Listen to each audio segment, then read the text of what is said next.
अध्यक्ष महोदय, मैंने माननीय मंत्री जी से बिलासपुर जिले के अंतर्गत अनुकंपा नियुक्ति के संबंध में जो जानकारी मांगी थी, उन्होंने अपने नियमों का हवाला दे करके जवाब दे भी दिया है। मैं इसमें दो विशिष्ट प्रकरण की ओर माननीय गृह मंत्री जी का ध्यान आकृष्ट करना चाहता हूँ। एक शहीद उप निरीक्षक की पत्नी के अनुकंपा नियुक्ति का मामला है और एक बीमारी से ग्रस्त एक बच्ची जो हमारे ही गांव की है, उसकी बच्ची के अनुकंपा नियुक्ति का मामला है। मैं माननीय मंत्री जी से ये पूछना चाहता हूं कि वीर शहीद उप निरीक्षक नीलेश पांडे, उनकी पत्नी कल्पना पांडे को आपने सहायक उप निरीक्षक के पद पर नियुक्ति दी है। इसको उप निरीक्षक के पद पर नियुक्ति देने में क्या तकलीफ थी, ये जरा मुझे बता दीजिए, फिर मैं दूसरा प्रश्न पूछूं। माननीय अध्यक्ष महोदय, माननीय सदस्य का प्रश्न जो था उसका उत्तर इसमें दिए हैं, परंतु एक और प्रश्न जो अभी माननीय सदस्य ने कहा है कि पत्नी श्रीमती कल्पना पांडे, जिन्हें माननीय अध्यक्ष महोदय, तो उसमें विशेष पूरे विभाग में उनको नियुक्ति दी गई थी और ये नियुक्ति सन 2013 में दी गई थी। माननीय अध्यक्ष महोदय,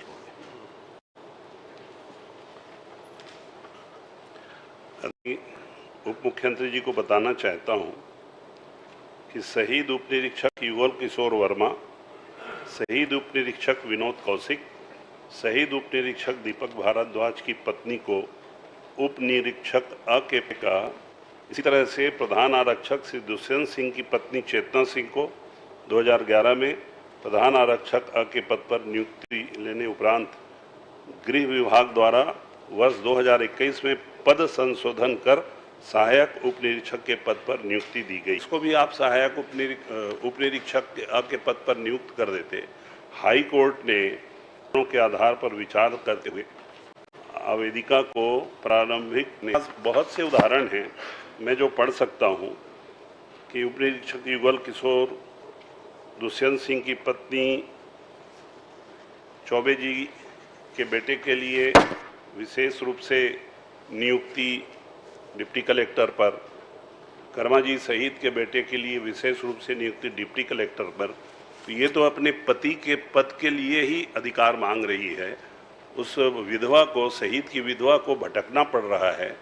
ये तखतपुर विधानसभा के पौड़ी गांव की रहने वाली है। मैं ये प्रश्न यहाँ बहुत ही व्यथित मन से और मजबूरी में उठा रहा हूँ। आपको शहीद को थोड़ा सा अगर पद को सम्मान के संग दे देंगे तो क्या तकलीफ होगी। वो छत्तीसगढ़ के लिए शहीद हुए हैं, तो उनकी पत्नी को छोटे पद पर रखने का क्या मतलब होता है तो बाबूज का पद है, तो तृतीय वर्ग कर्मचारी का ही पद। अध्यक्ष महोदय, मैं आपसे पहला ये निवेदन करना चाहता हूं कि क्या इस मामले पर विचार करेंगे, इसी तरह से इकट्ठा जवाब दे दीजिएगा। ये एक बच्ची है एकता तिवारी, इसकी मां सहायक उप निरीक्षक के पद पर बिलासपुर में कार्यरत थी। इससे पहले बाल सिपाही बनाया गया, बाद में सिपाही बना दिया गया। इसमें भी बहुत से उदाहरण हैं अध्यक्ष महोदय, जो मैं पढ़ सकता हूं। मेरे पास ये आदेश की कॉपी है।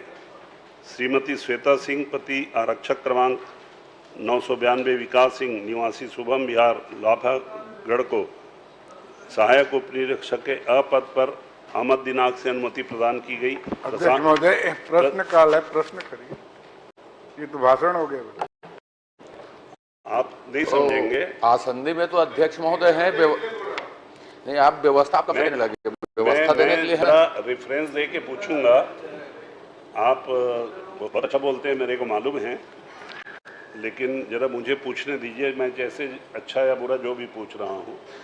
अध्यक्ष महोदय, इसी तरह से रुपेश खलको को भी प्रधान आरक्षक के पद पर नियुक्त दिया गया, उसके नीचे नहीं दिया गया। ये बहुत से आदेश की कॉपी है। तो ये दोनों मामले में मैं आपसे ये चाहता हूँ कि शहीद की विधवा को अगर उसकी मांग के अनुरूप उसके पति के रैंक के हिसाब से दे सकते हैं तो वो कर दें, और ये इस लड़की के लिए भी विचार कर लें। मैं ये कागज दे दूंगा, आप इस पर विचार करके सहानुभूतिपूर्वक विचार करेंगे क्या, और जरूरत पड़ी तो जैसे विनोद चौबे के बेटे के लिए और महन कर्मा के बेटे के लिए कैबिनेट में जाने की जरूरत पड़ेगी तो वहां पर भी इसको ले जाने का कष्ट करेंगे क्या, मैं ये पूछना चाहता हूँ। चलिए, माननीय अध्यक्ष महोदय, ऐसे कोई भी प्रकरण जिनमें प्रावधान से पृथक किसी नियुक्ति को देना होता है तो वो कैबिनेट का ही निर्णय होता है कि नियमों को शिथिल करके और फिर आगे उनकी नियुक्ति उनको दी जाए। वर्तमान स्थिति ये है कि 2013 में जिनको नियुक्ति दी गई थी और स्वर्गीय श्री नीलेश पांडे जी, उनकी पत्नी श्रीमती कल्पना पांडे जी को 2013 में एएसआई एम के पद पर, लिपिकीय पद पर नियुक्ति दे दी गई। उन्होंने ज्वाइन कर लिया और अब तक वो कार्यरत है। अब ये कार्यरत होने के बाद माननीय अध्यक्ष महोदय, पुनः फिर से एक बार हो जाने के बाद इसमें जो वर्तमान हमारे अनुकंपा नियुक्ति के प्रावधान हैं, उन प्रावधानों में ये स्पष्टता भी है कि आवेदक को एक बार अनुकंपा नियुक्ति दिए जाने के पश्चात उनके द्वारा किसी अन्य मद पर अनुकंपा नियुक्ति के आवेदन पर विचार नहीं किया। ये प्रावधान है अब तक के, और अब तक के इस प्रावधान के आधार पर यह संभावना नहीं है माननीय अध्यक्ष महोदय कि एक बार 2013 में जिनको नियुक्ति दे दी गई उसके बाद पुनः उनको ने भी कहा है कम से कम हाई कोर्ट के आदेश के आधार पर उस पर विचार कर लीजिए। और वो लड़की जिसके बारे में मैं बोल रहा हूँ, श्वेता, पढ़ी लिखी है, सक्षम है, पूरी तरह से योग्यता रखती है। अरे आप उसे उसकी माँ के पद में सहायक उप निरीक्षक अ के पद पर नहीं तो कम से कम प्रधान आरक्षक के पद पर रखिए ना। एकदम चपरासी ही बनाने के परंपरा ये अनुकंपा नियुक्ति में मत रखिए। कोई भी पद में रहता है उसकी बच्चे को चपरासी बना दो, बाबू बना दो, सिपाही बना दो। ऐसा करके आप अपने कर्तव्यों से पीछे मत हटिए। सबको हक होता है, सबको बड़े पद पर बैठने की इच्छा होती है। मेरा आप स्पेसिफिक इन दोनों केस में आपसे एक ही आग्रह है कि इस पर एक बार फिर से विचार करके उनको, नहीं तो इसको कैबिनेट में बुलवा के कर दीजिए ना। जब दूसरे मामले में कैबिनेट में फैसला हुआ है तो इसमें भी करा दीजिए साहब। आपसे और तो कुछ नहीं मांग रहे हैं, आपकी कोई गलती भी नहीं निकाल रहे हैं। और कुछ लोगों का ऐसा हुआ है, उदाहरण मैं दिया हूँ, वो कागज भी मैं लगा दूंगा आपको, उसके बेस पे कम से कम कर दीजिए ना। आपका क्या बनना बिगड़ना है, आप तो उसका भला ही करेंगे ना। नहीं, मेरा बनना बिगड़ना कोई मसला नहीं है माननीय अध्यक्ष महोदय, और अगर सबका बनता है तो सब मेरा भी बनता है, मैं यही मानता हूँ। परंतु प्रावधान के अंतर्गत वर्तमान में यही स्थिति है। 2013 के बाद फिर से अगर एक प्रकरण होता है तो फिर बहुत सारे प्रकरण होते हैं माननीय अध्यक्ष महोदय, फिर सब कहेंगे कि हमको ऐसा ही होना चाहिए करके। परंतु माननीय सदस्य महोदय ने जो विषय रखा है, प्रावधानों के साथ रखा है, और विशेष रूप से ये शहीद परिवार है, इनकी ऐसी अपेक्षा है, कोर्ट भी गई है, कोर्ट ने भी कहा है। इन सारी बातों को देखते हुए कम से कम इस विषय के लिए जिसमें शहीद की विधवा हैं उनके लिए कहा गया है, तो मैं अपनी तरफ से इसमें कैबिनेट के समक्ष रख करके निवेदन मैं कर लूंगा माननीय अध्यक्ष महोदय। कैबिनेट का निर्णय जो भी होगा इसको मैं रख करके इसका निर्णय बात कर लूंगा। दूसरा विषय जो आपने कहा था जिसमें एक बच्ची का था जिसको बाल आरक्षक बना करके अब तक वो काम करती रही हैं, और प्रावधान ही आरक्षक पद का है, अन्यथा सभी बड़े पद पर ही जाना चाहते हैं। अब इसमें आगे और जो भी प्रावधान बने माननीय अध्यक्ष महोदय, वर्तमान प्रावधानों के आधार पर ये कोई स्थिति इसमें नहीं बनती। बात पूछ के मैं बात करूंगा। अगर एसआई है तो उसको एसआई में दे दीजिए शहीद परिवार को। जो जनरल सामान्य मृत्यु हुई है तो उसको एकदम 3 रैंक नीचे मत करिए ना। अगर एएसआई है तो उसको प्रधान आरक्षक का पद कम से कम दे दीजिए ना। प्रधान आरक्षक देने में क्या तकलीफ है? वो बच्ची मंत्री जी वही करेंगे जो प्रावधान में है। नहीं, उसको बदल भी नहीं सकते हैं साहब, कानून तो यही बनाते हैं ना जी। और बाकी लोगों का जो हुआ है वो भी तो सब फिर कानून में कहाँ हुआ है? जो मैं बता रहा हूँ, उदाहरण दे रहा हूँ, मेरे पास आदेश की कॉपी है, वो कोई कानून में हुआ है क्या? आपके अधिकारी की मर्जी से कोई कानून बनेगा और आपकी अधिकारी के मर्जी से दूसरे के ऊपर कानून लादा जाएगा, ये भी गलत है। इसलिए मैं आपसे निवेदन कर रहा हूँ कि कम से कम प्रधान आरक्षक के पद पर उस दूसरी बच्ची को दे दें और उस शहीद की विधवा के बारे में एक बार पुनर्विचार करके उनकी मदद करेंगे क्या? मैं आपके पास 2 दिन बाद ज्ञापन दे दूंगा कागज। नहीं, माननीय अध्यक्ष महोदय, माननीय सदस्य ने पहले ही पूरे विषयों को दिया हुआ है और विभाग के पास भी पूरी जानकारी है। तो ये शहीद परिवार का जो विषय है उसके लिए मैं अवश्य ऐसा करता हूं, परंतु बाल आरक्षक के रूप में जिनको नियुक्ति हो गई है और बाल आरक्षक के रूप में वो काम करके अभी आरक्षक पद के लिए अनेक बार उनसे कहा गया, अपनी योग्यता क्षमता के आधार पर उन्होंने स्वीकार अस्वीकार अभी कुछ भी नहीं किया है, परंतु स्थिति वही बनी हुई है। इस पर यह कह पाना संभव ही नहीं है कि उनको किसी और बड़े पद पर तुरंत ही नियुक्ति दी जा सकेगी। माननीय अध्यक्ष, क्रमांक 2 व्यास कश्यप जी।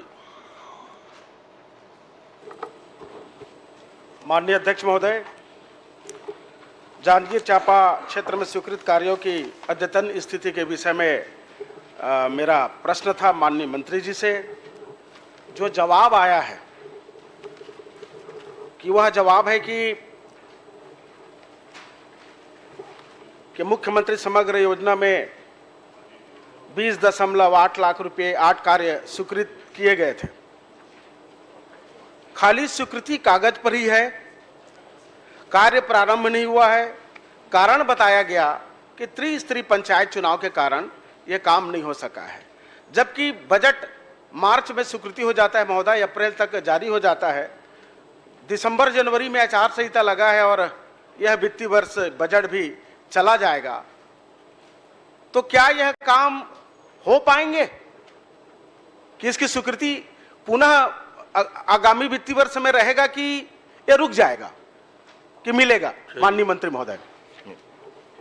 माननीय अध्यक्ष महोदय, माननीय सदस्य ने जो विषय कहा है कि मुख्यमंत्री समग्र ग्रामीण विकास योजना के अंतर्गत उनके विधानसभा में कितने कार्य स्वीकृत हुए हैं, तो ये कुल 8 कार्य हैं, जिसका 20,80,000 रुपया स्वीकृत हो गया है माननीय अध्यक्ष महोदय।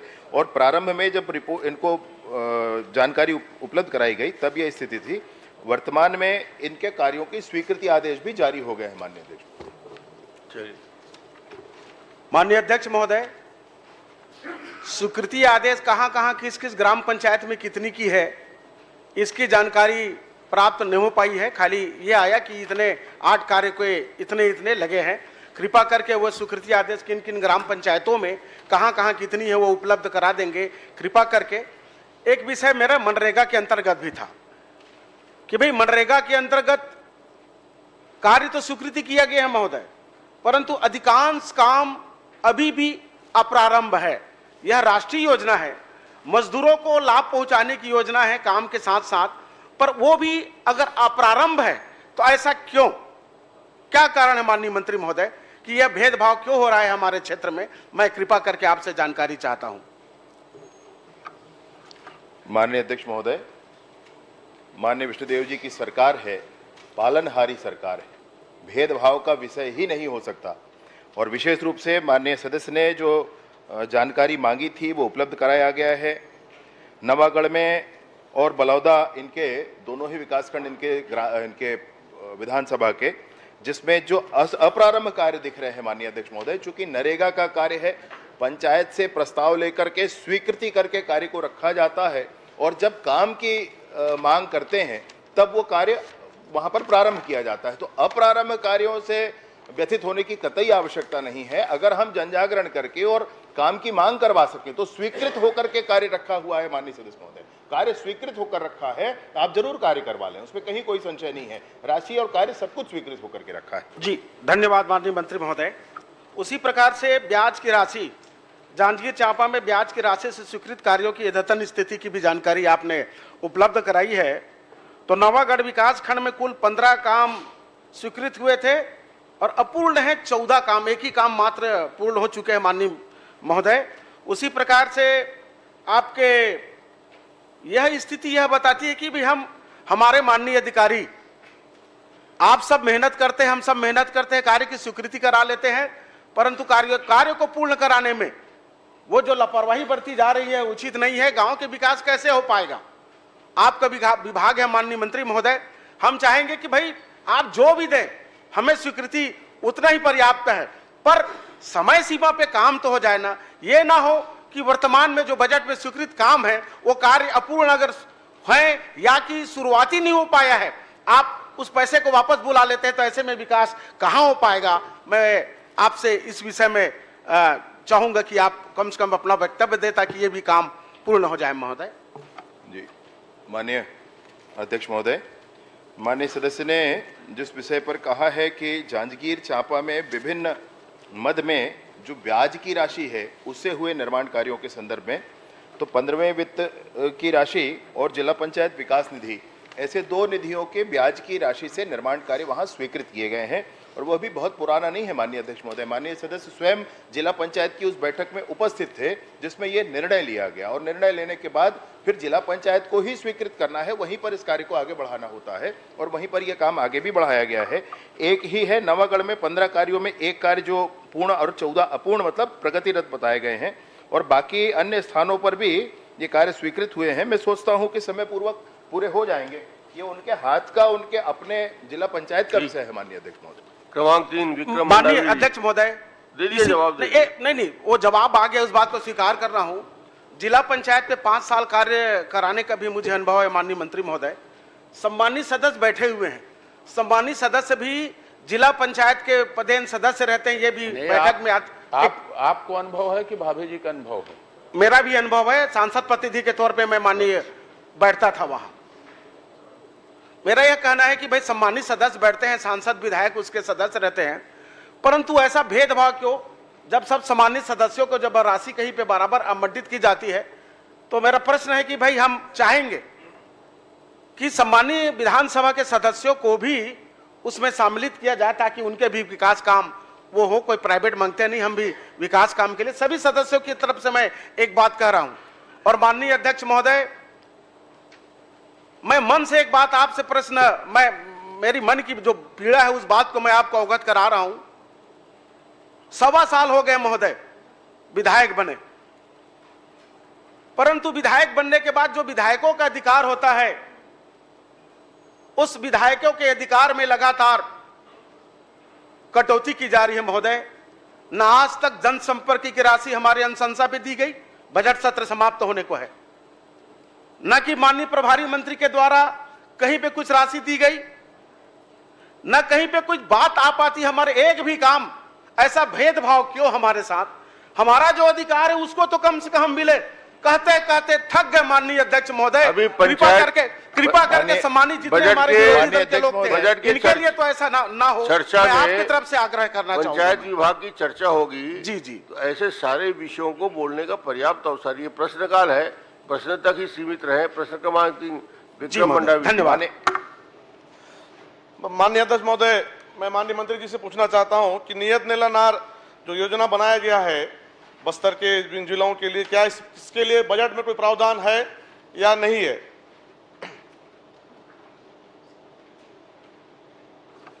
माननीय अध्यक्ष महोदय, नियत नेला नार योजना ये कन्वर्जेंस है सारी योजनाओं का।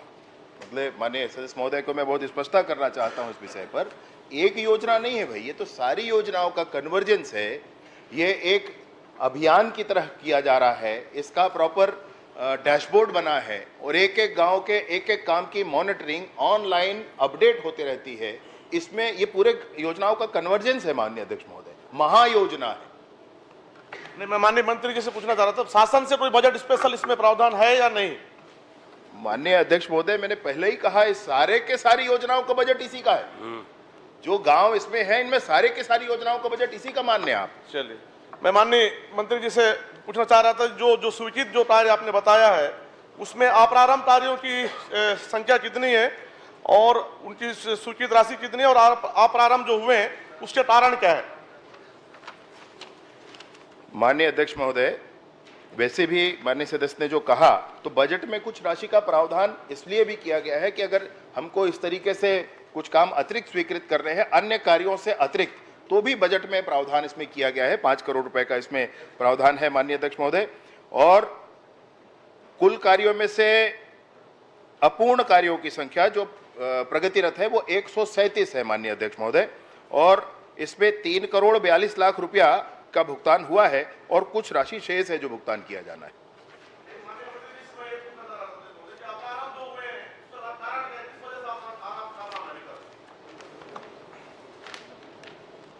ये वर्तमान में प्रश्न का यह अंश नहीं था माननीय अध्यक्ष महोदय। वर्तमान में कार्यों की भौतिक स्थिति के बारे में माननीय सदस्य ने कहा था सभी कार्यों की भौतिक स्थिति वर्तमान में प्रारंभ अथवा अप्रारंभ के रूप में दी गई है। अगर कार्य के एक कार्य के पीछे हम किन कारणों से नहीं हुआ है यह भी जानना चाहते हैं तो मैं कालांतर में माननीय सदस्य को इसको उपलब्ध करा दूंगा। ये मेरे लिए भी बहुत जानकारी युक्त होगा। क्रमांक 4 अजय चंद्राकर जी। एक प्रश्न और माननीय अध्यक्ष महोदय, एक प्रश्न और है कि माननीय मैं मंत्री जी से जानना चाहूंगा कि इस योजना में क्या भविष्य में और भी गांवों को जोड़ने की कोई कार्य योजना है क्या इस योजना के अंतर्गत? माननीय अध्यक्ष महोदय, मैं बड़ी प्रसन्नता के साथ अब इस विषय को आपको थोड़ा विस्तार करके बताना चाहता हूं, क्योंकि ये महत्वपूर्ण प्रश्न भी है और बहुत आवश्यक भी है समूचे छत्तीसगढ़ के लिए, यहाँ तक समूचे भारतवर्ष के लिए। नियत नैलानार जो अभियान प्रारंभ किया है माननीय विष्णुदेव साय जी ने, और उसके माध्यम से बीजापुर जिले में अब तक 19 और 2 दिन पहले का अगर काउंट कर लेंगे आपको जानकारी देने के उपरांत का, तो 20 कैंप नए कैंप लगाए जा चुके हैं। 19 जो कैंप हमारे पुराने लगे हुए, पुराने अर्थात नई सरकार के बाद के हैं माननीय अध्यक्ष महोदय, उसमें 27 ग्राम पंचायतों को और 58 ग्रामों को लिया गया है। अभी फिर से जो 20वां कैंप लगा है माननीय अध्यक्ष महोदय, इसमें फिर कोई ग्राम पंचायत और ग्राम फिर इसमें सम्मिलित हो जाएंगे। और इन सारे कैंपों के आसपास मैं बड़े ही प्रसन्नता के साथ आपको थोड़ी सी जानकारी देना चाहता हूं माननीय अध्यक्ष महोदय कि पामेड़ से बीजापुर इस रास्ते जाने के लिए माननीय विधायक महोदय, माननीय सदस्य बहुत अच्छे से इस बात को जानते होंगे, पहले आप तेलंगाना होकर जाते थे, 250 किलोमीटर पड़ता था माननीय अध्यक्ष महोदय, और अभी 25 वर्षों बाद पिछले महीने से ही पामेड़ से बीजापुर भोपालपट्टनम से होकर के आप जा रहे हैं और ये 90 किलोमीटर में अब पहुंच जा रहे हैं माननीय अध्यक्ष महोदय। वो सारा रास्ता जिसको नक्सलियों ने घेर कर रखा था, बड़े दिनों से 25 वर्षों से ये रास्ता बंद था, अब वो खुल करके डिस्ट्रिक्ट का प्रशासन जो है वो वहां पर बस चलवा रही है माननीय अध्यक्ष महोदय, और ये बस चलना प्रारंभ हो गई है। और इसके साथ साथ अनेक ऐसे स्थान हैं, बीजापुर से पामेड़ वाया आवापल्ली होकर के, मुतवेंडी से बीजापुर वाया गंगालूर होकर के पहले कांवड़ गांव की तरफ से वहां जाना पड़ता था, अब ये रास्ता प्रारंभ हुआ है माननीय सदस्य को। ये सब कुछ नियत नैलानार के माध्यम से हुआ है माननीय अध्यक्ष महोदय। कोंडापल्ली का साप्ताहिक बाजार भी 25 वर्षों के बाद अब पुनः पल्लवित हुआ है माननीय अध्यक्ष महोदय। ये सारे काम नियत नैलानार के माध्यम से किए गए हैं, माननीय विष्णुदेव साय जी की सरकार में किए गए माननीय अध्यक्ष। चलिए चलो छोटा प्रश्न करो। माननीय मंत्री जी, आपने कहा कि कन्वर्जेंस से हो रहा है नियत नैलानार में, तो कितने विभाग की कितनी राशि किसके साथ कन्वर्जेंस की जा रही है उसकी?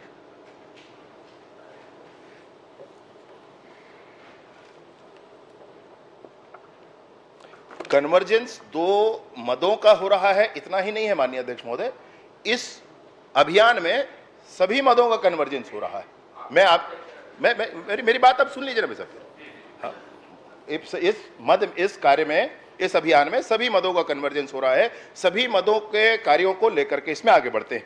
25 तरह के सामुदायिक कार्य हैं और 18 प्रकार के व्यक्तिगत कार्य हैं जिसको लेकर के काम हम लोग कर रहे हैं माननीय अध्यक्ष महोदय। और कुल योजनाएं है कहाँ? बीजापुर में? नहीं, आप नियत नैलानार में नहीं, बीजापुर के लिए सुनिए ना, आपने कहा कि ये महाअभियान है और कन्वर्जेंस से सारी योजनाएं संचालित की जा रही हैं।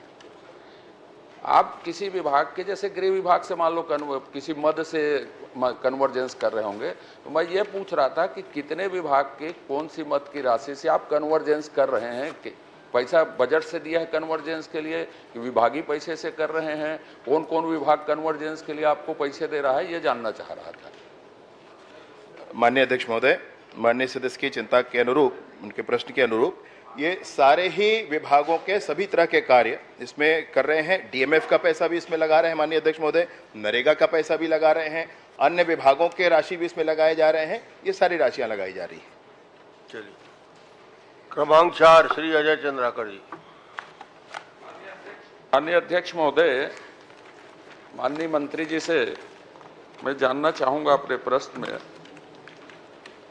ये एक सीजीएमएससी से संबंधित है। उत्तर में आपने दिया है कि डायरेक्टर हेल्थ ने डिमांड क्रिएट की और सीजीएमएससी ने खरीदा। कितनी राशि, कितनी सामग्री की संख्या बता देंगे? नाम मत बताइए, आपने इतना मोटा मुझे दिया है। इतने आइटम का, इतनी राशि का डिमांड उन्होंने, इतने सामान का डिमांड उन्होंने दिया और उसके विरुद्ध कितनी राशि उपलब्ध करवाई, डिमांड जो दिया कितनी राशि उपलब्ध करवाई गई और कितने दिन के अंदर में वो सप्लाई हुई।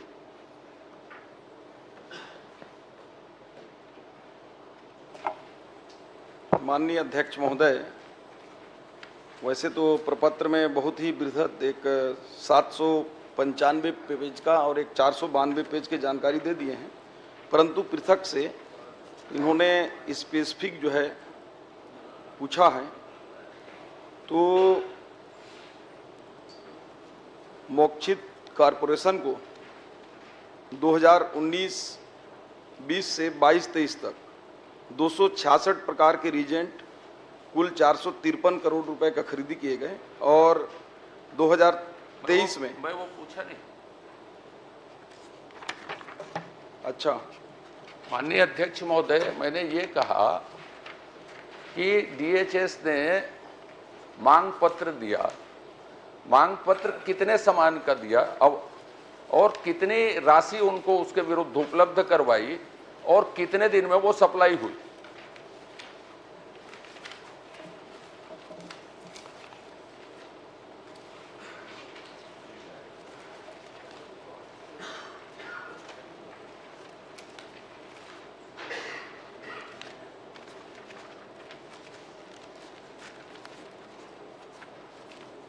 क्योंकि आपने मोक्षित से संबंधी प्रश्न पूछा है तो उस कंपनी का डिटेल है, बाकी तो आपको भाई बृहद मैं रूप से 1000 मोक्षित पन्ने कर से ऊपर। माननीय मंत्री जी, हाँ, मोक्षित उसमें उल्लेखित है, फिर मोक्षित का यदि बता रहे हैं तो फिर कह पूछ देता हूं, मोक्षित को यदि किया है। नहीं, इसमें भी मैं आपको फिर भी बता दे रहा हूँ पिछला सवाल का जवाब। ये राज्य बजट से वर्षवार आपको बताऊं कि एक साथ बता दूं? मैं जिस विषय में पूछा हूं, हाँ, जिस कंपनी का नाम भी मैंने प्रश्न में लिया, उस कंपनी को आपने दिया, तो उसके लिए रिएजेंट्स खरीदी जो की है आपने, कितने रिएजेंट्स की डिमांड क्रिएट हुई डीएचएस के द्वारा, उसके विरुद्ध कितनी राशि सीजीएमएससी को उपलब्ध करवाई गई, कितने दिन की अवधि में रिएजेंट उपलब्ध करवाए गए, सप्लाई की गई मतलब, और उसमें क्या क्या अनियमितताएं पाई गई।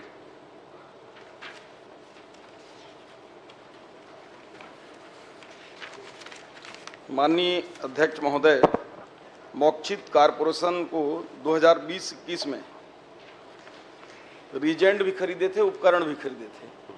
तो दोनों बताऊं कि आप उत्तर दीजिए, फिर मैं पूछ लूंगा। आप मेरे प्रश्न मत करिए ना, उत्तर दीजिए। उपकरण में 2020-21 में 10 प्रकार के उपकरण खरीदे, जिनमें उपकरणों की संख्या 256 था। 11 करोड़ 20 लाख रुपए की उसको क्रयादेश दिया गया था। 11 करोड़ 20 लाख रुपए का भुगतान हुआ। 21-22 में 2 प्रकार के उपकरण थे। 41 उपकरणों की संख्या थी।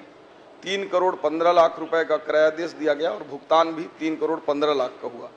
और 22-23 में 8 प्रकार के उपकरण थे। 1846 उपकरणों की संख्या थी।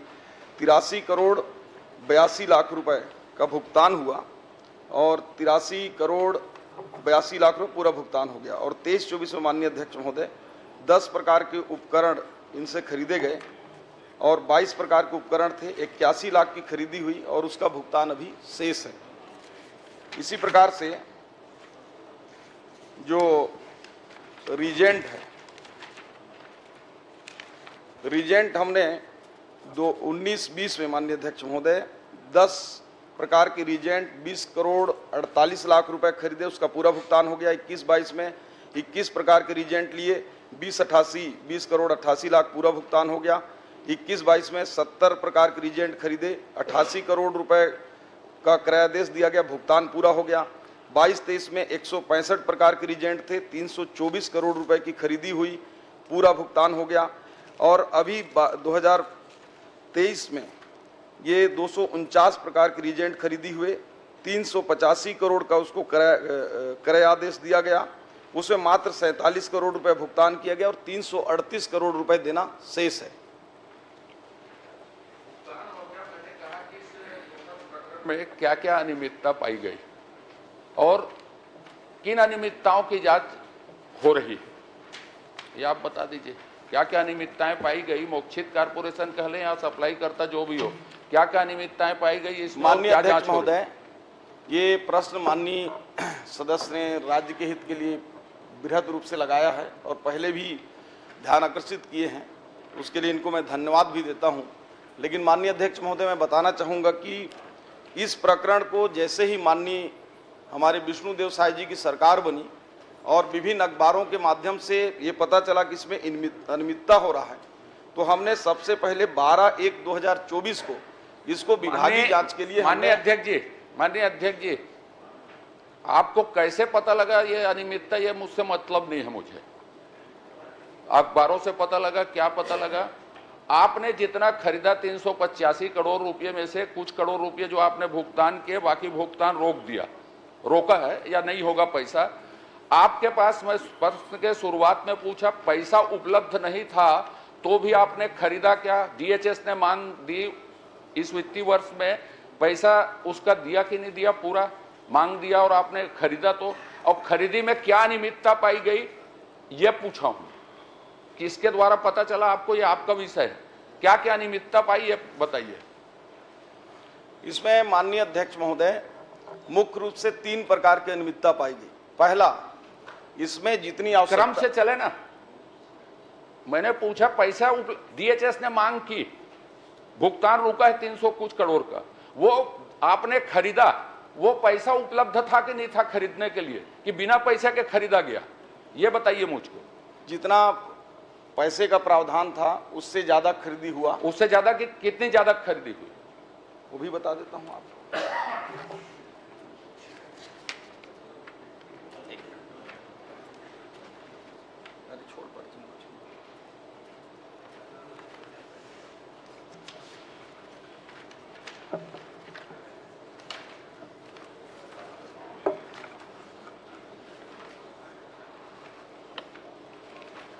माननीय अध्यक्ष महोदय, कल चंद्राकर जी मेरे लिए आरोप लगा रहे थे कि बाकी के समय इनको दे दिया जाए, तो हम प्रार्थना कर लें कि क्या बाकी सब समय आप ही को दे दें? अरे मेरे को कहा दे रहे हैं, मैं तो मंत्री जी उत्तर नहीं दे रहे भाई, मैं तो चुपचाप बैठा हूं।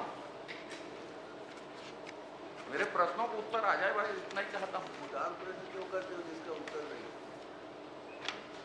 माननीय अध्यक्ष महोदय, 2024-25 में 120 करोड़ का बजट में प्रावधान था, उसमें 108 करोड़ रुपए आवंटन प्राप्त हुआ और मैंने जैसा बताया कि ये 385 करोड़ की। अगला प्रश्न कहा जाइए भाई साहब। माननीय अध्यक्ष महोदय, 325 आपने स्वीकार कर लिया, पैसा उपलब्ध नहीं था तो भी खरीदा गया। सीजीएमएससी के नियम में या स्वास्थ्य विभाग के किसी नियम में पैसा नहीं है और खरीदा जा सकता है क्या? और ऐसी खरीदी की गई तो उसके खिलाफ आप क्या कार्रवाई कर रहे हैं? कौन खरीदा और किसके खिलाफ क्या कार्रवाई कर रहे हैं ये बताइए।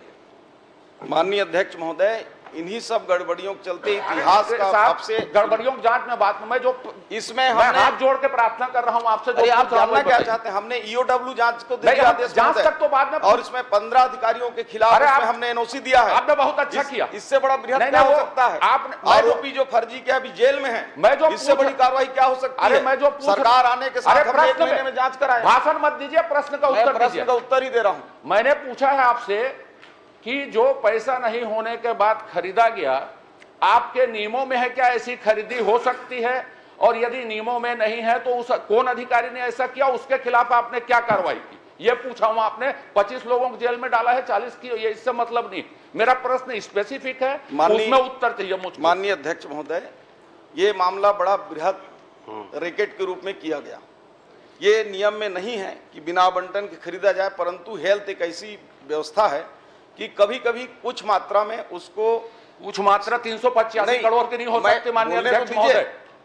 कुछ मात्रा 300 बैठिए, सुन तो लीजिए जवाब सुनिए। मेरी जवाब को पूरा सुन लिया जाए माननीय। पूरा जवाब सुन ले, बाद में प्रश्न आएगा तो करने। आराम से आप धैर्य से बैठिए, आप जवाब दीजिए। हेल्थ में नियम के नहीं होने पर थोड़े मोड़े मात्रा किया जाता है, परंतु महोदय ये 385 करोड़ का मामला था। हमने शुरू में जनवरी में ही जांच के लिए विभागीय जांच करवाए और जांच में धीरे धीरे प्रतीत हुआ कि जांच करने वाले ही उसमें खुद मिले हुए हैं। तो हमने जो है पूरे इस मामले को उठाकर विधानसभा में प्रश्न भी आया और माननीय मुख्यमंत्री जी के निर्देश के अनुसार हमने प्रदेश की सबसे बड़ी जांच एजेंसी ईओडब्ल्यू को हमने उसको स्थानांतरित किया माननीय और अध्यक्ष इसमें महोदय, 15 अधिकारियों के खिलाफ हमने एनओसी भी दिया है कि उनके खिलाफ भी करिए अभी, और इसमें जो भी माननीय जांच के अध्यक्ष दायरे में चलिए, एक आखिरी ईओडब्ल्यू कर रही है। आपसे मैं संरक्षण चाहता हूं। आपने क्या कार्रवाई की माननीय मुख्यमंत्री, आपने जीरो टॉलरेंस किया, वो आप सब बधाई ले लो मेरी, लेकिन कृपा करके मैं जो स्पेसिफिक प्रश्न किया हूं उसका उत्तर दे दीजिए और उसके बाद मैं नहीं पूछूंगा आपसे प्रॉमिस। एक आखिरी प्रश्न जो भी कर रहे हैं कर लीजिए। माननीय अध्यक्ष महोदय, एक मिनट। माननीय अध्यक्ष महोदय, आपसे आग्रह करूंगा, आप बहुत सीनियर आदमी हैं, प्रश्न की संख्या के बजाय यह भी देखा जाता है कि प्रश्न के उत्तर आ रहे हैं कि नहीं आ रहे हैं, और पॉइंटेड पूछ रहा हूं मैं, तो उत्तर नहीं आ रहे हैं तो संख्या का कोई मतलब नहीं। चलिए, पॉइंटेड जवाब दे रहे हैं। चलिए, आप माननीय, थोड़ा प्रश्न कर आप लीजिए। में जो पूछा हूं उसी में बताइए। आपने जो जो कार्यवाही की हो उसमें नहीं पूछा हूं, हाथ जोड़ के आपसे प्रार्थना कर रहा हूं मैं। जितनी राशि मैंने बिना राशि के खरीदी की गई, ये आपके नियमों में है कि नहीं है, तो आपने नहीं है कहा। तो जिस अधिकारी ने इसका वायलेंस किया, इस नियम का बिना पैसे के खरीदा, वो लोग कौन थे और उनके खिलाफ क्या कार्रवाई की गई? आप इसको मुझे बताइए कि उनका नाम ईओडब्ल्यू में भेजे हैं, सीबी में भेजे हैं, सब बता दीजिए। स्पेसिफिक पूछ रहा हूं कि कौन अधिकारी इसके लिए जिम्मेदार हैं या कौन कौन अधिकारी जिम्मेदार हैं और उसके खिलाफ आपने क्या कार्रवाई की? माननीय अध्यक्ष महोदय, वही बात मैं माननीय सदस्य को समझाने का प्रयास कर रहा हूं कि हम 12/1 को जब समझ में आए कि नियम विरुद्ध है, तो विभाग ने अपना जांच करने के लिए हमने आदेशित किया, और ये जांच रिपोर्ट जो है वो पूरा गोलमोल था, समझ से बाहर था। और माननीय सदस्य धर्मलाल कौशिक जी प्रश्न भी किए, और नहीं भी करते तो उससे पहले हमने ईओडब्ल्यू की पूरी फाइल तैयार कर ली थी, अभी बता दे रहा हूँ, उसमें डेट आ जाएगा। तो हमने ऐसे अधिकारियों के खिलाफ, मैंने बताया कि 15 अधिकारी हैं, इसमें 2 बड़े अधिकारी हैं, चूंकि ईओडब्ल्यू में जांच नहीं चल रहा है, शायद वो सदन में उनके नाम बताना उचित नहीं होगा। दोषी है यदि ये जिम्मेदार है, नाम क्यों नहीं बताएंगे? कौन 2 बड़े, कौन छोटे, कौन 15? मैं तो पूछ रहा ऐसे हूं। 15 अधिकारियों के खिलाफ ईओडब्ल्यू को हमने दे दिया है। अब चूंकि हम तो जांच करके, मंत्री को अधिकार नहीं है कि जांच करके उसको सूली पर लटका दे, हमने इससे बड़ा जांच आप क्या चाहते हैं बताइए? माननीय अध्यक्ष महोदय, मैं बैठ रहा हूं आपसे खेद व्यक्त करके, सीधी बात है कि मैंने जो पूछा उसका भर उत्तर नहीं दिया उन्होंने, बाकी वो क्या क्या किया उसको बखान करते रहे। माननीय अध्यक्ष महोदय, आप निर्देश कर दें, मैं तो अपने हिसाब से इन्होंने जो पूछा उसका पॉइंटेड आप ईओडब्ल्यू में किसके खिलाफ गए मैं पूछा ही नहीं, आपको बधाई दे दी आपने किए नहीं। जो गड़बड़ की है मैंने बताया कि इसमें गड़बड़ी हुआ है, स्वीकार किए हैं, और गड़बड़ी के बाद जांच भी कराई डिपार्टमेंटल। अच्छा, चलिए, आप उत्तर नहीं दे रहे हैं मुझको, तो मत दीजिए। मैं ये पूछ रहा हूं कि इसमें जो कारपोरेशन का नाम मैंने उल्लेखित किया है, उस कारपोरेशन के खिलाफ भी आप ईओडब्ल्यू में गए हैं, तो उसके खिलाफ क्या क्या किन किन मुद्दों में जांच हो रही है ये बता दीजिए। उन्होंने क्या क्या गड़बड़ी की है सप्लाईकर्ता ने, जिसके खिलाफ आप जांच करवाए हैं, आप जांच करवाए हैं और ईओडब्ल्यू को दिए हैं। तो जिन्होंने सप्लाई की है, उन्होंने सप्लाई करता है, उन्होंने क्या क्या गड़बड़ी की है जिसके खिलाफ आप ईओडब्ल्यू में गए हैं, ये मेरा आखिरी प्रश्न है। चलिए। माननीय अध्यक्ष महोदय, उसमें सप्लाई करता और सप्लाई कराने में जिनका हाथ था, जिन अधिकारियों का, कर्मचारियों का, पूछ रहा हूं मैं, उन सबके खिलाफ ईओडब्ल्यू में हमने नाम दिया है। और मुख्य रूप से जो ये बिंदु पूछ रहे हैं कि सप्लाई करता क्या क्या गड़बड़ी था, तो उसके तो गड़बड़ी नंबर 1 कि बिना किसी प्रकार के उसमें खरीदी नियम में जो दर हैं, वो 100 रुपये की चीज को 10 गुना 8 गुना रेट में खरीद लिया गया था। वो जांच हुआ। दूसरा उसने ऑर्डर मिला, ठीक है, मैं रुकिए, आपके विभाग ने ऑर्डर दिया उतने पैसे में सप्लाई का उनको। अरे उसी में तो आ रहा हूं मैं। इसके बाद जो ऑर्डर दिए माननीय अध्यक्ष महोदय, उसमें नियम है कि उसको चालू करके उसमें रीजेंट जांच चालू होने के बाद भुगतान होता है। अभी भी 700 से ऊपर मशीनें आज तक नहीं चालू हो पाई हैं। तीसरा चीज उसने बताया कि ये क्लोज मशीन है जिसमें दूसरे के रीजेंट नहीं लगता है, और छद्म पूर्वक जो है उसने ओपन मशीन भी दे दिया जिसमें किसी के भी दवाइयां लगते हैं। तो कुल मिला के ये सप्लायर और अधिकारियों की सांठगांठ से हुई है। प्रथम दृष्टया में सप्लायर को जेल में डालकर उसको ईओडब्ल्यू में डाला है, और अधिकारी भी, उसमें 15 अधिकारियों के नाम हैं, उनको हमने एनओसी दे दिया है। क्योंकि ईओडब्ल्यू जांच कर रही है, विभाग नहीं कर रही, इसलिए मैं समय सीमा भी नहीं बता पाऊंगा। प्रश्न क्रमांक 5 संगीता सिन्हा जी।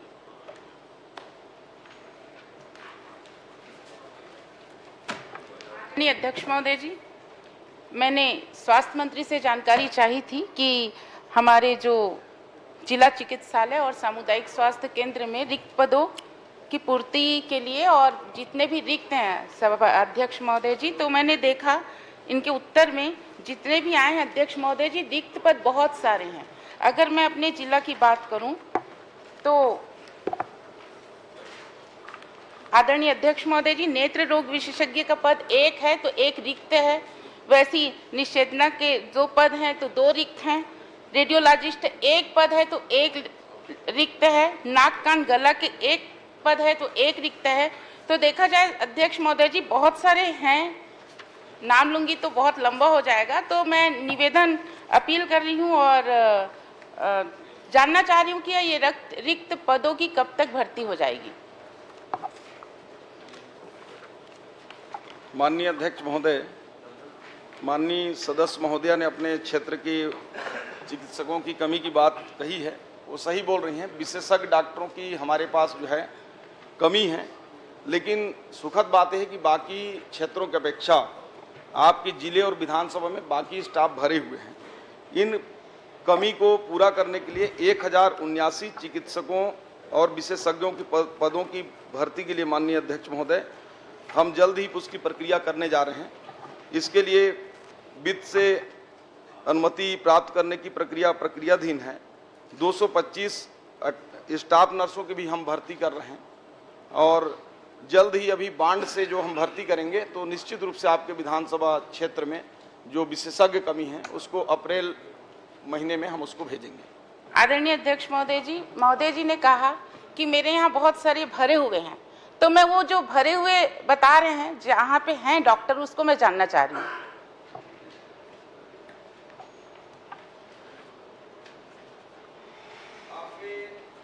संजरी बालोद विधानसभा में सूची दे दूंगा, लंबा लगेगा पढ़ने में, लेकिन कुल 343 स्वीकृत पद हैं। 343 पद के आदरणीय अध्यक्ष महोदय जी, मैं स्वीकृत पद की बात नहीं कर रही। नहीं, आगे तो बताऊंगा, तब तो उसके विरुद्ध में कितना भरा है, कितना रिक्त है।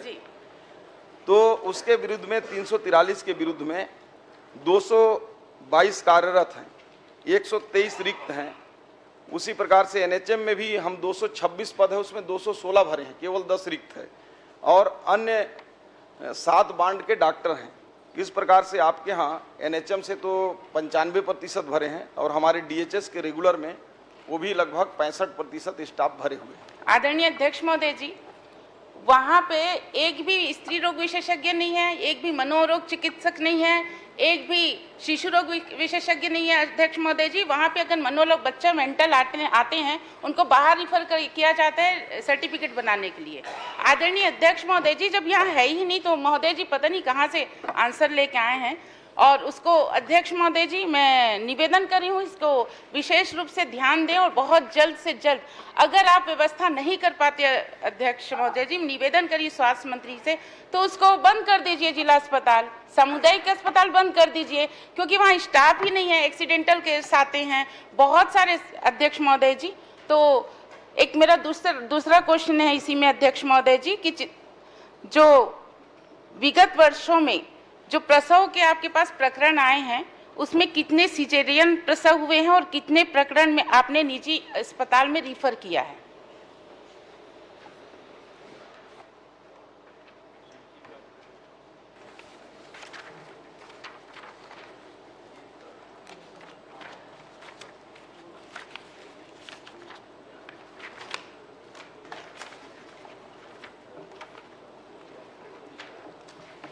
माननीय अध्यक्ष महोदय, ये माननीय सदस्य ने स्पेसिफिक रूप से प्रश्न पूछा है प्रसव का, सिजेरियन और नॉर्मल डिलीवरी का, तो आपको जिले और विधानसभा दोनों का मैं अलग से उपलब्ध करा दूंगा। आदरणीय अध्यक्ष महोदय जी, हो गया। आदरणीय अध्यक्ष महोदय जी, बहुत गंभीर विषय अध्यक्ष महोदय जी। हमारे यहाँ प्रसव के लिए महिला जाती है अध्यक्ष महोदय जी, उनको पूरे एक दिन रखा जाता है वहाँ पे, उसके बाद उनका प्रसव नॉर्मल नहीं हो पाता है तो उसको रिफर के लिए निजी डॉक्टर हॉस्पिटल में भेजते हैं। और अध्यक्ष महोदय जी, कई बार इतना लेट हो जाता है इनके एम्बुलेंस के वहाँ नहीं रहने के कारण। जो हमने सर्व सुविधा युक्त एक एम्बुलेंस था अध्यक्ष महोदय जी, वो भी नहीं उपलब्ध होने के कारण कई महिलाएं की मौत हो चुकी है। आदरणीय अध्यक्ष महोदय जी, मैं स्वास्थ्य मंत्री से निवेदन करना चाहती हूँ, यहाँ पे घोषणा करें कि चलिए आप जब रिक्त पद होगा आप दे रहे हैं, उसके लिए मैं कुछ नहीं बोल रही हूँ, लेकिन वहाँ पे सर्व सुविधा युक्त जो एम्बुलेंस था उसको हटा दिया गया है, तो यहाँ पे घोषणा करें कि आप सर्व सुविधा युक्त एम्बुलेंस दें हमें। चलिए अब एम्बुलेंस निश्चित रूप से वो थोड़ा दूरस्थ अंचल का है। एक एम्बुलेंस आपके यहाँ भेज देंगे। चलिए और आप पूछिए। जल्द ही एक एम्बुलेंस भेजेंगे। भेज दीजिए। अध्यक्ष महोदय, पीएससी में जो आप भर्ती करने की धन्यवाद बात कह रहे अध्यक्ष हैं, महोदय। क्या ये वैसी ही भर्ती है जहां यहाँ विधानसभा में घोषणा हुआ 33,000 का, आज तक भर्ती नहीं हुआ? क्या आप भी वैसी करने वाले हैं? प्रश्न क्रमांक 6 नहीं माननीय श्रीमती गोमती साय जी। धन्यवाद सभापति महोदय जी, समय कम है, मैं ज़्यादा नहीं पूछूंगी। मेरे विधानसभा क्षेत्र पत्थलगांव में सामुदायिक स्वास्थ्य केंद्र के और सिविल हॉस्पिटल है, उसमें सुविधा संचालन करने के लिए क्या क्या व्यवस्था किए हैं, ये मेरा क्वेश्चन है। इसमें से उत्तर दिया गया है, जिसमें से पत्थलगांव विधानसभा क्षेत्र में सिविल भी है और सामुदायिक स्वास्थ्य केंद्र भी है, जिसमें से बहुत सारा रिक्त पद है, उसको कब तक पूरा करेंगे, ये मंत्री महोदय जी से मैं जानना चाहती हूँ। जैसा कि मैंने मूल प्रश्न इससे पहले वाले में भी बताया था कि हम भर्ती प्रक्रिया जल्द ही करने वाले हैं। वैसे आपके क्षेत्र में बहुत अच्छा है वो स्थिति, लगभग 90% पद भरे हैं, फिर भी अब आपके जहाँ स्पेसिफिक रूप से कहीं डॉक्टर्स की कमी होगी तो बता देंगे। वैसे आपके यहाँ किसी भी हॉस्पिटल में डॉक्टर विहीन नहीं है। मेरा एक क्वेश्चन और है, ये बहुत बड़ा योजना है आयुष्मान कार्ड, जो शासकीय हॉस्पिटल में तो चलता है लेकिन अर्ध शासकीय हॉस्पिटल में नहीं चलता है। मरीजों को बहुत दिक्कत का परेशानी उठाना पड़ता है, जैसे हमारे कुनकुरी अर्ध शासकीय हॉस्पिटल में नहीं चलता है, कहीं रामकृष्ण केयर में नहीं चलता है, तो इसका कृपा करके का योजना बनाए हैं जो हॉस्पिटल में भी चले, हमारे जितने भी मरीज हैं अच्छा से अच्छा इसका उपयोग करें। अभी माननीय अध्यक्ष महोदय, आयुष्मान को लेकर हमारे विभाग ने बड़ी कार्रवाई भी ऐसे हॉस्पिटलों के खिलाफ किया है जो इनपेनल्ड हैं और नहीं कर रहे हैं, तो उनको हम लोगों ने उनको इनपेनलमेंट से उसको सस्पेंड भी किया है। और इस प्रकार के कोई भी हॉस्पिटल हो तो आप सभी सदस्यों से आग्रह है कि उनका कुछ भुगतान बचा था तो उनके हम भुगतान भी इस बार कर रहे हैं, तो मुझे बता देंगे अलग से भी, तो निश्चित रूप से उनके ऊपर कार्रवाई। मंत्री महोदय जी, मैं अध्यक्ष महोदय जी आपके द्वारा जानना चाहती हूँ कि जितने भी हॉस्पिटल है, सामुदायिक स्वास्थ्य केंद्र, सिविल हॉस्पिटल, उसमें से अभी 100 वाहन नहीं है, कहीं मतलब वाहन नहीं है, इसके लिए व्यवस्था कब तक कराएंगे, कृपा करके घोषणा कर दीजिए मेरे विधानसभा क्षेत्र से। माननीय अध्यक्ष महोदय, हम आचार संहिता की वजह से टेंडर नहीं कर पाए थे। अभी जो एम्बुलेंस है लगभग 380 एम्बुलेंस के, उसके टेंडर भी जल्द पूरा कर रहे हैं। उम्मीद है कि अप्रैल माह तक एम्बुलेंसेज भी हमारे पास पर्याप्त आ जाएंगे, तो निश्चित रूप से प्राथमिकता में पत्थलगांव विधानसभा में हम भेजेंगे। माननीय अध्यक्ष महोदय, इसी विषय में मेरे विधानसभा क्षेत्र में भी एम्बुलेंस की बहुत कमी है, उसका पूर्ति जल्दी से जल्दी कर दिया जाए। चलिए ठीक है, करेंगे माननीय अध्यक्ष महोदय। प्रश्न क्रमांक 7 श्री भूपेश बघेल जी। माननीय अध्यक्ष महोदय, बहुत ही सामान्य सा प्रश्न है माननीय उप मुख्यमंत्री जी से कि 2016 से लेकर 2025 के बीच प्रधानमंत्री ग्रामीण आवास योजना अंतर्गत वर्षवार स्वीकृत आवासों की संख्या, स्वीकृत व्यय राशि तथा निर्मित आवासों की जानकारी जिलेवार देने की कष्ट करें। माननीय अध्यक्ष महोदय, विभाग से जो जानकारी मिली है अध्यक्ष महोदय, 2016 में एक भी भवन पूर्ण नहीं हुआ, 2017 में 2,05,434 पूर्ण हुए, 2018 में 3,07,414 स्वीकृत हुए, 19 में 2,20,095 हुआ और अध्यक्ष महोदय 20 में आप देखेंगे अध्यक्ष महोदय 33,792 और 21 में 47,728, 22 में 10,485, 23 में 1,09,489, 24 में 1,65,620, ये आपने आंकड़े दिए हैं। अध्यक्ष महोदय, मेरा प्रश्न ये है कि अध्यक्ष महोदय अभी इस मामले में आर्थिक सर्वेक्षण भी आ गया और इसके पहले माननीय पुन्नूलाल मोहले जी ने भी प्रश्न किया था और माननीय अध्यक्ष महोदय आंकड़े में बड़ा अंतर है। जहां 2021-22 में आर्थिक सर्वेक्षण में आपने 0 बताया और वहीं मुझे जो उत्तर दिया है उसमें 47,728 बताया और वहीं आपने जो 2023-24 में फिर जो आंकड़े हैं वो 0 आपने बताया जो आर्थिक सर्वेक्षण है। मुझे जो आपने उत्तर दिया है उसमें 1,09,489 बताया है और 2024-25 में आर्थिक सर्वेक्षण में जो पूर्ण आवास है केवल 6 बताया है। माननीय पुन्नूलाल मोहले जी जो उत्तर आपने दिया है उसमें 13,000 है भैया 28 तारीख को जो उत्तर आया 13,170 और मुझे जो उत्तर आपने दिया है 1,65,620। ये कौन सा आंकड़े सही है अध्यक्ष महोदय? माननीय अध्यक्ष महोदय, ये तो बड़ा महत्व का प्रश्न है और आंकड़ों पर ज़्यादा जानने की आवश्यक जरूर जाए, मैं मना नहीं कर रहा हूं और उस पर पूरा विषय भी है, परंतु इस बात पर तो इसमें चर्चा आप समय बढ़ाकर भी कर दें तो बहुत अच्छा हो जाएगा। माननीय सदस्य महोदय, पूर्व मुख्यमंत्री जी का जो कहना है, इन्होंने प्रश्न किया था कि वर्ष 2016 से वर्ष 2025 तो जनवरी से दिसंबर उसको कैलकुलेट किया गया फिर पूरा। माननीय अध्यक्ष महोदय, वो वित्तीय वर्ष के आधार पर वेबसाइट में उपलब्ध था, प्रोग्राम सारे थे, लेकिन उसको महीनों में बांटकर, जिलों में बांटकर उस वर्ष के आधार पर जैसा प्रश्न हुआ था उस प्रश्न के आधार पर इसको बनाया गया। माननीय अध्यक्ष महोदय, इसलिए उनको आंकड़ों में ये लग रहा होगा कि वहां आंकड़े कैसे हैं और यहाँ आंकड़े कैसे हैं। ये वर्ष के आधार पर है, वो वित्तीय वर्ष के आधार पर है और वर्ष के आधार पर जो आंकड़े हैं ये बिल्कुल स्थापित आंकड़े हैं और समझने के लायक है कि इसमें कथा भी बहुत बड़ी है। माननीय अध्यक्ष महोदय, वो कथा ऐसी है कि संपूर्ण छत्तीसगढ़ के गरीब जिनके आवास रुके हुए थे, वो प्रतीक्षा कर रहे थे, माननीय विष्णुदेव साय जी की सरकार बनने के बाद जो आवास बने हैं वो भी हम लोग ध्यान में है। मैं प्रतीक्षा करता हूँ। बहुत बढ़िया बात आपने कही माननीय अध्यक्ष महोदय। आपने कहा कि 18 लाख आवास बने नहीं, पिछली सरकार ने कोई निर्माण नहीं किया। मैं भी आंकड़े पढ़ा अध्यक्ष महोदय, 2017 में कितना हो, 16 में कितना हो, 18, 19, 20, 21, 22, 23 तक पढ़ा। ये सारे आंकड़े मैंने पढ़े, आपके उत्तर दिए हैं, आप ही को उत्तर है और सारे आंकड़े चीख चीख के कह रहे हैं पिछले सरकार में भी काम हुआ जिसको आप नकार रहे हो। मेरा प्रश्न तो ये है कि आखिर टोटल में आप जो लक्ष्य आप कर रहे हैं, आपने जो लक्ष्य बताया है वो है अध्यक्ष महोदय, अभी लक्ष्य है आपका 23,26,000 और स्वीकृत आवास 18 लाख और निर्मित आवास है 11,58,919। ये मुझे उत्तर में आपने बताया। अब सवाल ये उठता है कि 11 लाख निर्मित हो गए, उसके अलावा आप 18 लाख और देंगे कि इसमें से 11 लाख हो गया, उसमें 7 लाख देंगे? ये कृपा करके बताएं। माननीय अध्यक्ष महोदय, ये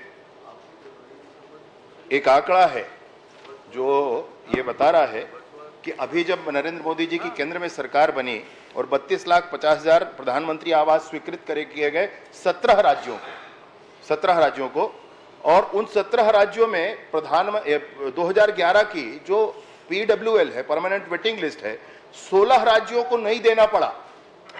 मैं जो माननीय सदस्य कह रहे हैं मैं उसी विषय पर कह रहा हूं माननीय अध्यक्ष महोदय कि हमने काम किया, वो ये बता रहे हैं, तो इसमें स्पष्टता होनी चाहिए कि काम कितना किया और कितने की आवश्यकता थी। मैं ये आपसे कह रहा हूं कि 17 राज्यों को जो सूची दी गई उसमें से 16 राज्यों को 2011 की सर्वे सूची परमानेंट वेटिंग लिस्ट के आधार पर आवास आवंटन की आवश्यकता नहीं पड़ी माननीय अध्यक्ष महोदय, परंतु छत्तीसगढ़ को 6,99,331 आवास दिए गए। आज माननीय विष्णुदेव साय जी की सरकार में गरीबों को आवास मिला है, इस बात की बड़ी प्रसन्नता है माननीय अध्यक्ष महोदय। परंतु विषय यह है कि ये 5 वर्ष पूछ रहा हूं, उसको बताएं आप। मैं वही कह रहा हूं, वही कह रहे हैं माननीय अध्यक्ष महोदय, मैं वही कह रहा हूं। एक मिनट मेरी बात सुन लीजिए माननीय सदस्य महोदय, मेरा निवेदन है, 1 मिनट आप मेरी बात सुन लीजिए। मैं आपको वही कह रहा हूं, मैं आपको वही कह रहा हूं, मेरी बात मैंने पूरी होने दी। दोनों प्रश्न के उत्तर नहीं आ रहे हैं अध्यक्ष महोदय। पूरा जवाब मेरे बोल पूरे लेना। प्रश्न का उत्तर है माननीय अध्यक्ष महोदय। मेरा पहला प्रश्न था उत्तर के हिसाब से होगा, आपके हिसाब से नहीं होगा। और जब विधानसभा में पूछा जाता है तो वित्तीय वर्ष से पूछा जाता है, वो आंकड़े आपने बताए नहीं। अब इसलिए मेरे आंकड़े एक बार उत्तर आ जाए, उसके बाद जो आपको शंका हो पूछ सकते समय हैं। कम है अध्यक्ष महोदय। नहीं, मैं आप समय बढ़ा दीजिए माननीय अध्यक्ष महोदय, निवेदन है मेरा। इस विषय पर नहीं, तो चलिए चर्चा आप जवाब माननीय चर्चा अध्यक्ष आवश्यक है। महोदय, समय बढ़ाने की मांग कर रहे हैं। दूसरा प्रश्न ले लें, क्योंकि माननीय ट्रेजरी बेंच से ये मांग की जा रही है कि समय बढ़ाया जाए। अभी आप तो एक इससे मिनट जवाब अभी समय है हमारे पास। एक मिनट जवाब करने दीजिए माननीय सदस्य पहले महोदय, सुन लीजिए। माननीय अध्यक्ष महोदय अभी जवाब समय है, करने दीजिए। आप बैठिए ना। हाँ, पहले जवाब दे मैं दीजिए। आपसे वही कह रहा हूं, कितने की आवश्यकता थी और कितना कहा किया गया है, यह इस बात का प्रमाण है। अभी केंद्र की सरकार ने 8,47,000 आवास दिया है माननीय अध्यक्ष महोदय, उसमें से 6,99,331 आवास 2011 की वेटिंग लिस्ट के हैं। उसमें से 17 राज्यों में से 16 राज्यों को नहीं देना पड़ा, सिर्फ छत्तीसगढ़ को देना पड़ा, क्योंकि ये काम बकाया रह गए थे। और ये काम सिर्फ छत्तीसगढ़ में बकाया रह गए थे, कोरोना का काल और ये वो, ऐसी कोई बात नहीं माननीय अध्यक्ष महोदय। उसी समय में झारखंड ने जितने लक्ष्य दिए गए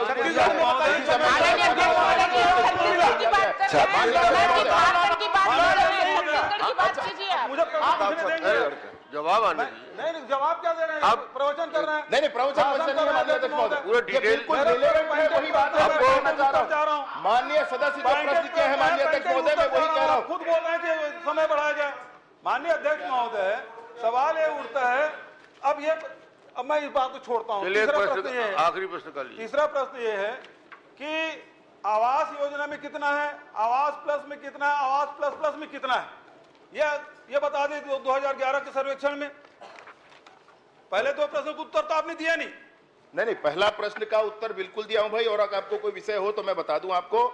इसके बाद प्रतीक्षा सूची जो 2011 की है 6,99,000 कुछ आवास, और आवास प्लस की सूची है 8,19,999 आवास, और जो किस्त जिन आवासों के बचे थे अभी 2,24,000 पूरे किए गए नई सरकार बनने के बाद वो आवास, और उसके बाद जो 47,090 आवास मुख्यमंत्री आवास के नाम से जो आपने एक सर्वे करा रखा था, और पूरे देश को मिलने वाले राशि को छोड़ करके राज्य की बजट से हम पूरे को राशि दे देंगे, ऐसा प्रस्ताव करके रखा था माननीय अध्यक्ष महोदय। इन सबको मिला करके, भाई मेरी बात माननीय अध्यक्ष महोदय एक बार बात सुनी जाए, इन सबको मिला करके वो 18 लाख का फिगर आ जाता है। 18 लाख अलग से ये 11 लाख से अलग है माननीय अध्यक्ष महोदय। ये 11 लाख जो निर्मित आवास है, ये 11 लाख जो निर्मित आवास है उससे पृथक है माननीय अध्यक्ष महोदय। माननीय ट्रेजरी बेंच से भी ये बात आई है कि समय इसको बढ़ाया जाए, और हम लोग भी मांग करते हैं अध्यक्ष महोदय समय बढ़ाया जाए। 11 लाख नहीं, जवाब 11 लाख से माननीय अध्यक्ष 11 लाख से पृथक है माननीय अध्यक्ष महोदय। मैं आपसे वही कह रहा हूं। अब ये बताइए 11